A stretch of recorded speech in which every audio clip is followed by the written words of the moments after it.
విశాఖలో సీఎం జగన్ పర్యటిస్తున్నారు. 1500 కోట్లతో పలు అభివృద్ధి పనులకు శంకుస్థాపన చేస్తారు. విజన్ వైజాగ్ సదస్సులో పాల్గొనబోతున్నారు సీఎం జగన్. సదస్సులో 2000 మంది పారిశ్రామికవేత్తలు కూడా పాల్గొనబోతున్నారు. రాష్ట్ర అభివృద్ధిపై ప్రెజెంటేషన్ ఇవ్వబోతున్నారు సీఎం జగన్. దేశ విదేశాల నుంచి పలువురు పారిశ్రామికవేత్తలు ఇందులో పాల్గొంటారు. సీఎం జగన్ స్వయంగా ప్రెజెంట్ చేయబోతున్న ఈ ఈవెంట్ కోసం రాష్ట్ర మంత్రులు, ఉన్నతాధికారులు ఇప్పటికే విశాఖ చేరుకున్నారు. ఆంధ్రప్రదేశ్ ప్రభుత్వం సంక్షేమానికి పెద్దపీట వేసి అభివృద్ధిని పట్టించుకోలేదంటూ వస్తున్న విమర్శల్ని తిప్పికొట్టేందుకు ముఖ్యమంత్రి వైఎస్ జగన్ స్వయంగా రంగంలోకి దిగారు. విజన్ విశాఖ పేరుతో Andhra Pradesh development dialogue with CM అంటూ ఓ Q&A సెషన్ ఏర్పాటు చేసింది ఏపీ రాష్ట్ర ప్రభుత్వం. రాడిసన్ హోటల్లో జరిగే ఈ సదస్సులో ముఖ్య అతిథిగా సీఎం జగన్ పాల్గొంటున్నారు.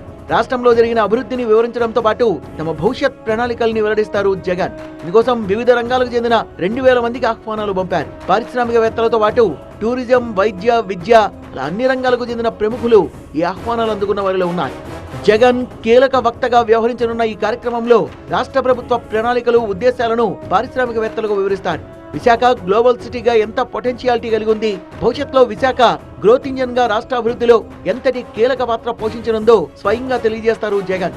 ఏడాది మార్చి 3, 4 తేదీల్లో విశాఖలో జరిగిన గ్లోబల్ ఇన్వెస్ట్మెంట్ సమిట్ కు వచ్చిన పెట్టుబడులు అవి ఏ మేర గ్రౌండ్ అయ్యాయో వివరిస్తారు జగన్. భవిష్యత్ విశాఖ డాక్యుమెంట్ ని కూడా ఆయన రిలీజ్ చేయనున్నారు. నెక్స్ట్ ఫ్యూచర్ 5 ఇయర్స్ ఏం చేయబోతున్నాం అనేటువంటిది ప్రజలకు చెప్పాల్సినటువంటి అవసరం ఉంది.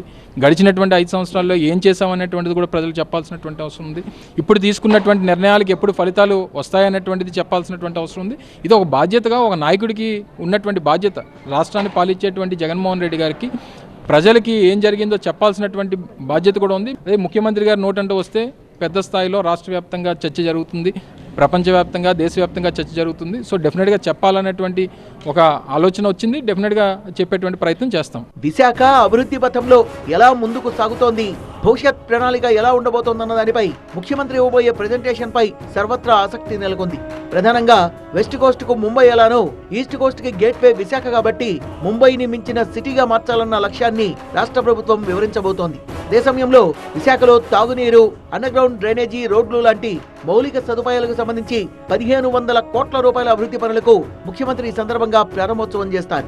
వీటితో పాటు విశాఖలో ప్రస్తుతం ఉన్న జీవీఎంసీ భవనం స్థానంలో 100 కోట్ల రూపాయలతో ముడసర్లోలో నిర్మించనున్న భవనానికి జగన్ శంకుస్థాపన చేస్తారు. రాడిసన్ లో డెవలప్మెంట్ డైలాగ్ తర్వాత మధురవాడలోని బి కన్వెన్షన్ లో భవిత పేరుతో సరికొత్త నైపుణ్య శిక్షణ కార్యక్రమానికి ముఖ్యమంత్రి శ్రీకారం చుడతారు.